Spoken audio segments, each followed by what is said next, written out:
Halo Brat, balik lagi bersama gua Hakim di channel kesayangan gamer-gamer gedut, di mana kalau bukan di TechDut.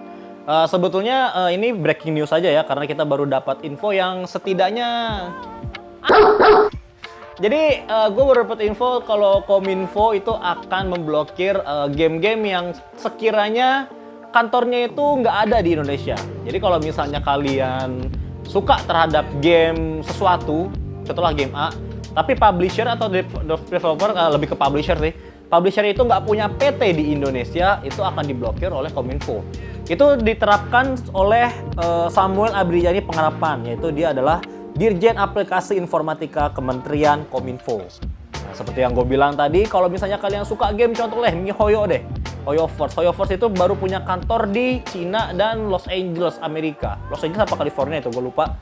Dan nggak ada di Indonesia. Dan kalau memang beneran hukum ini beneran diteken sama Kominfo, atau dijadikan atau ditandatangani oleh Presiden, ya otomatis nggak ada nih HoYoverse selanjutnya di Indonesia, alias diblokir. Selain juga ada juga kayak contohnya Square Enix deh. Square Enix sama sekali nggak ada kantornya di Indonesia. From Software juga nggak ada kantornya di Indonesia. Rockstar apalagi. Kalau beneran diteken kita nggak bisa ngerasain yang namanya GTA 6 di tahun 2025, Bran. Padahal udah jelas dari Steam dan Epic Games juga kita udah ngasih yang namanya PPN ya, alias pajak untuk negara kita sendiri. Negara tercinta ini yaitu Indonesia. Tapi sayangnya dengan adanya Steam dan Epic Games itu nggak ada kantornya di Indonesia, hal ini benar-benar ya setidaknya akses buat kita untuk menggapai game itu lebih sulit. Atau kemungkinan nggak ada, karena ya ini akan merupakan bisa jadi cikal bakal buat kita semakin banyak pembajakan game yang ada di Indonesia.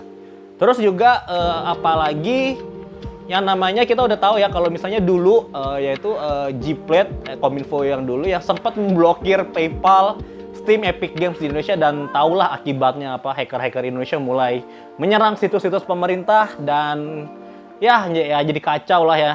Tapi yang jelas gimana lihat nanti aja, karena Kominfo juga belum taken ya, dan Presiden juga belum menandatangani taken ini gitu.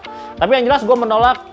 Dan dari gue sebagai gamer yang selalu, ya istilahnya gue pernah membajak, gue akuin gue pernah membajak, tapi gue udah bertobat dan akhirnya gue mulai membeli game-game yang original. Gue benar-benar menolak dengan hukum ini.